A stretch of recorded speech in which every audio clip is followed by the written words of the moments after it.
How does a key piece of a village's past simply vanish? In the 13th century, this area would have been nothing more than a few scattered farms. Fast forward to today, and it's a thriving commuter town for Manchester. But for that transformation to happen, you need one of these. Today we're going on an adventure to uncover the lost medieval mill of Ashton upon Mersey, piecing together the clues hidden in place names, the landscape, and local history. What we find might just change not only what we know about this village, but how we think about the past that shapes our present. So I'm aboard the good ship Harvey, and the rescue team is in place. I've got the camera inside a Ziploc bag, so pardon me if it's a little cloudy. Well, John's about to set sail on the good ship Lollipop, and he's down here with his rescue queue. Alright. And there's John. And Paul, good luck, Paul. Endless minutes of research and development on that. Right, see ya. And off he goes. Come. Oh, it looks very peaceful. It does. Yeah,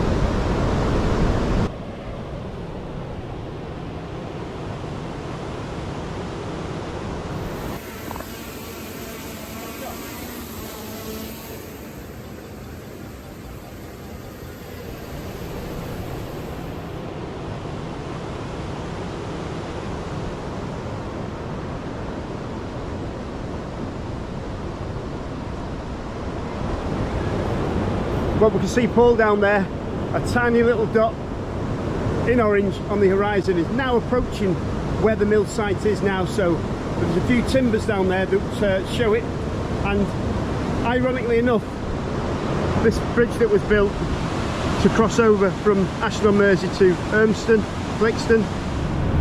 Have you ever come across this bridge? In the distance you see a tree line on the left hand side. Just before it, that's where the timbers are. That's the remains of the old mill. And people walk across this bridge every single day and don't realise what history lies there.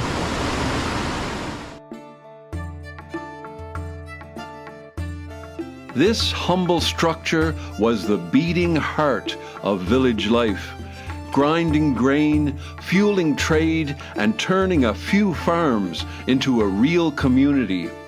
The earliest recorded mention of the Ashton upon Mersey mill dates back to 1367, during the reign of King Edward III, the Battle of Crecy and the 100 Years' War, a pivotal time in English history. With the country still reeling from the devastating effects of the Black Death, the life of a peasant farmer was challenging. Without a mill, farmers would struggle to process their harvests. Endless hours of hand grinding just for one loaf of bread. But with a mill, everything changes. Suddenly, a few scattered farms are connected. The mill grinds grain not just for survival, but to create surplus, allowing trade with neighboring villages.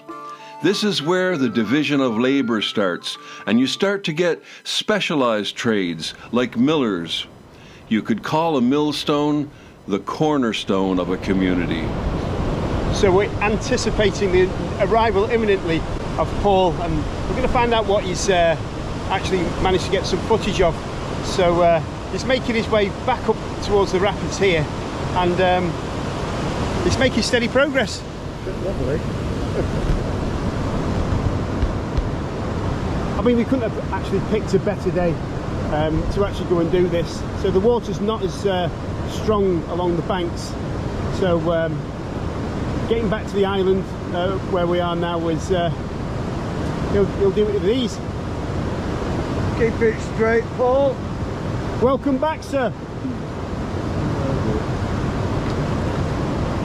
Which way to Liverpool? Wrong way, you need to go the other way. Wrong way? Wrong way to Liverpool.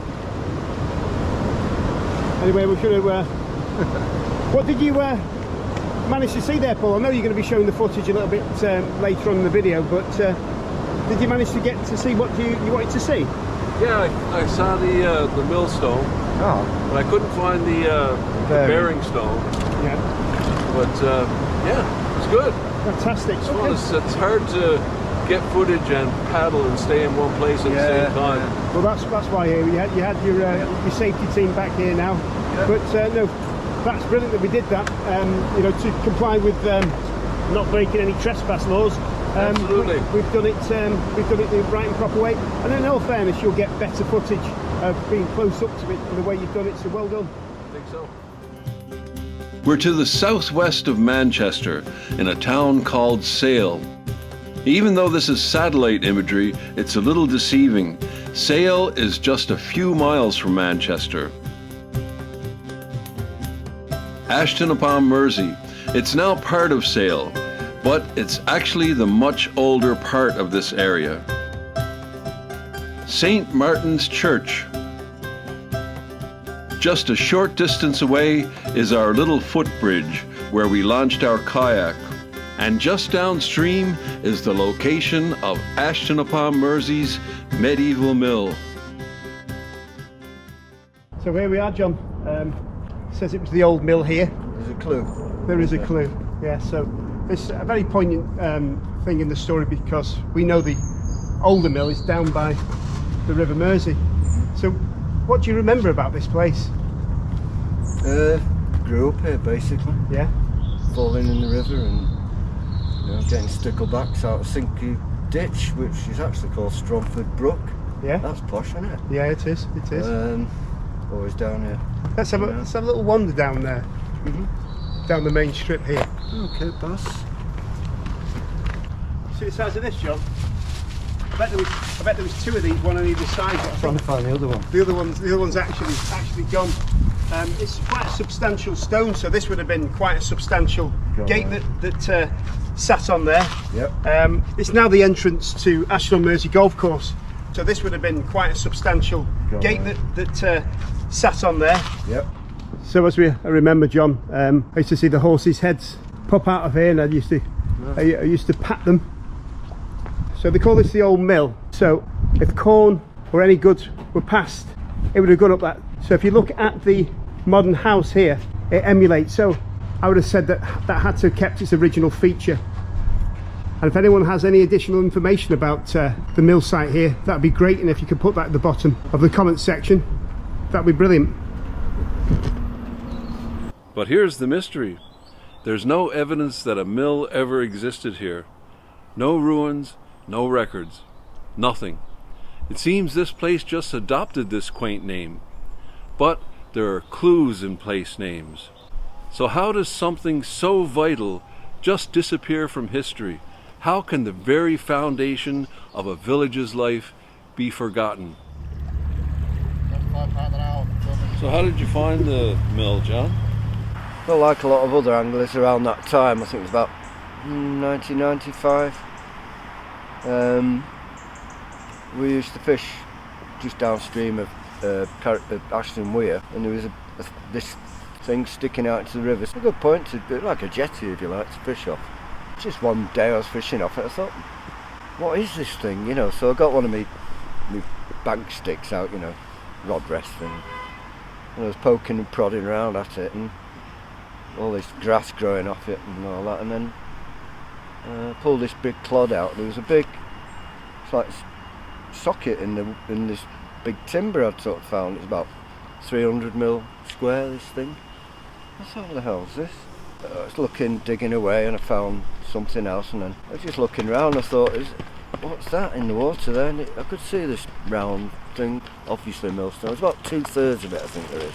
There's a history book of Sale, and it mentions the likelihood of a water mill near Ashton. And I thought, I've bloody found it.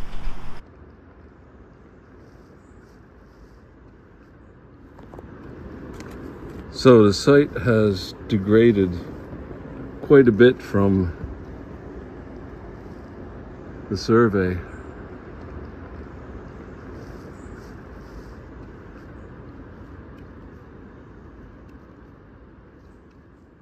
I knew exactly what it was. You know, you could see clearly there was timbers there. There was a huge timber going, what, 3 or 4 metres out from the banks, the water's edge. And I'm not kidding, it's about, what, 30 inches wide? I thought, what the hell? And it what? 5-6 metres long? It was obviously, you know, a mill. So this was more vertical up against the bank in the survey. So as you can see, the river is claiming it. I got hold of a chap from Stag, can't remember his name, he was like the, you know, the chairman or whatever they call him. And he said, well, why don't you approach Manchester University archaeological group, this guy called Norman Redhead. So I did find his email address or his office. I sent a photograph with it, a photograph or two. I was surprised to actually get a response, enthusiastic, oh, you know, can I have a look at it? So later on, me and Norman went down, and he was, you know, very excited. So, and I'd spent a week cleaning this thing up. The bank then was rather more at 45 degrees. Now, since with the floods we've had, it's like that. It's all caved in. It's a cliff now, sheer cliff. You can't get to it. Well, some people can, can't they? I've got my paddle there for size perspective. So these things would have been changed out regularly as they wear out. So it could be the original stone that was tossed over the side or got broken and worn out, or it could be the last stone they used. Never know.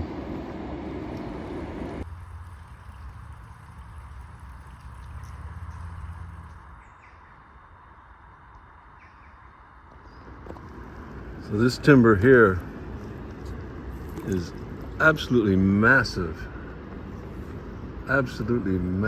timber,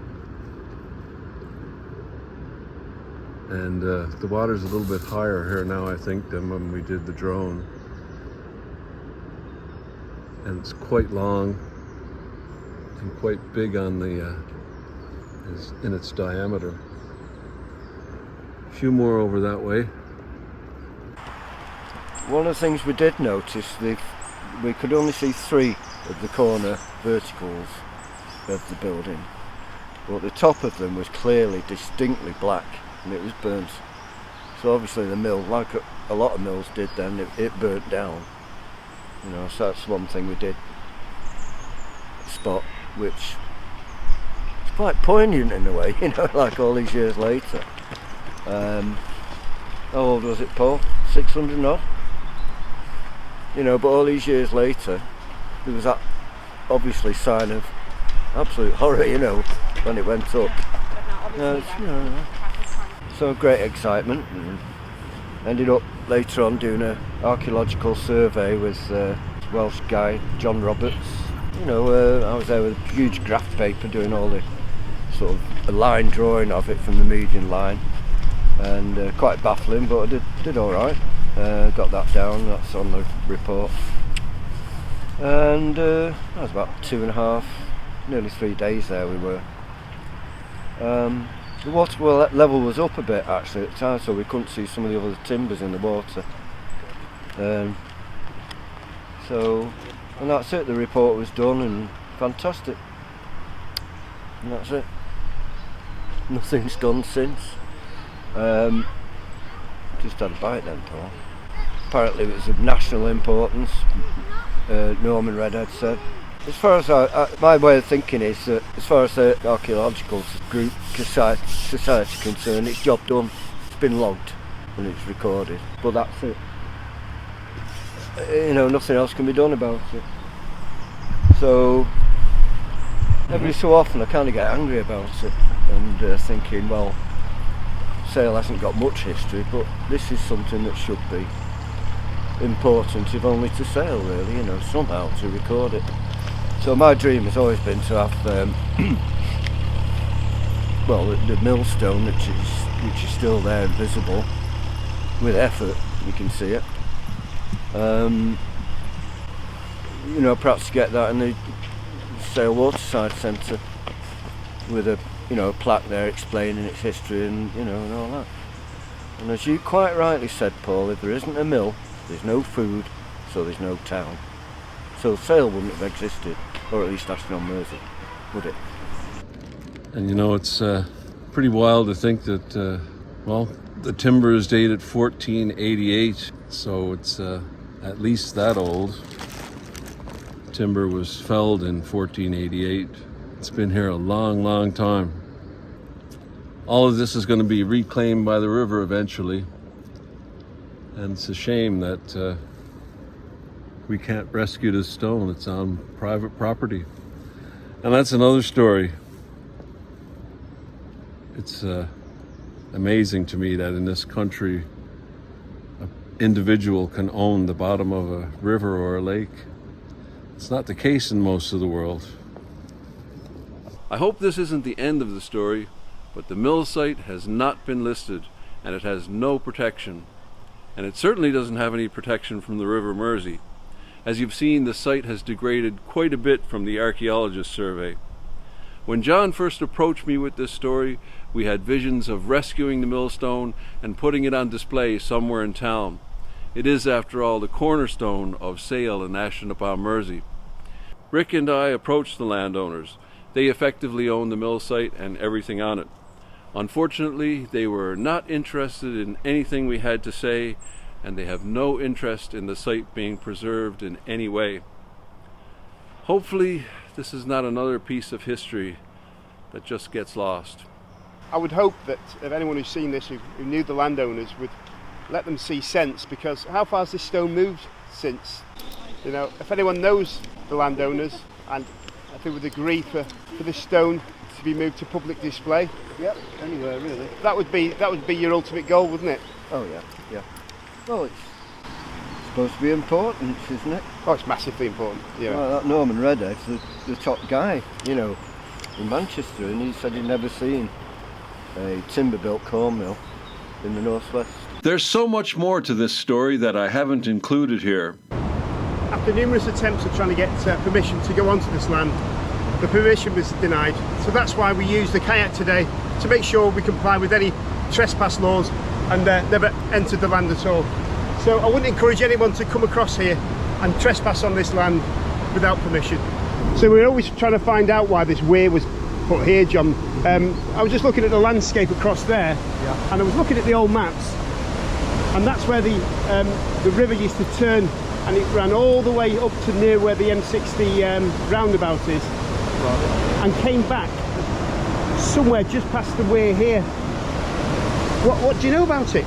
Well, there used to be a huge loop going up towards wherever you've just said. Yeah. And it was going to break through.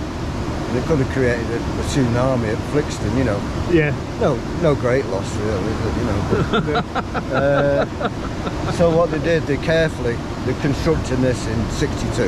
Yeah.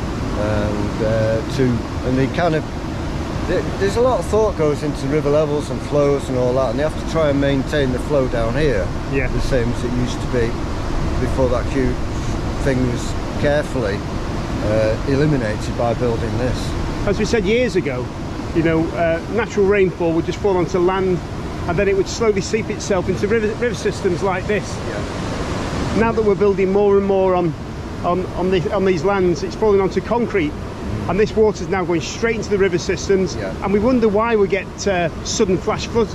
It's because it's a land drain, this now. Yeah, it goes straight into the River Mersey here. You never know, in years to come they might rewild it. Yeah. Am I dreaming? Yeah. As you can see, that Paul's made it back safe, and it's not just a little Captain Wade. A bit of water on his pants. I didn't there. pee myself. Oh, that's good. That's good. And I haven't done the other yet. He's got his piss quick, so. Fair play. There were endless hours of going over records and maps, but people just don't have the attention span for that these days. I'm impressed if you made it this far. Thanks for hanging in there. Maybe I'll put it on another unlisted video. But you'll have to hit that subscribe button and the notification bell to see it. Don't worry, it doesn't cost anything. It's free. It just lets you know when there are new videos available. Hitting the like button and leaving comments is the only motivation we get to keep making these videos, and it helps other people see the video when you interact with it and share it. You can find links to these unlisted videos and other tidbits in the Community tab. Visit our website and become a member of the Brew Crew and get your name put on one of our Manchester Bee mugs. Or come by the Sale Makers Market every third Sunday of the month where you can purchase some of our things. It's how we keep the channel going. Apparently we have to get a patch kit for John's kayak.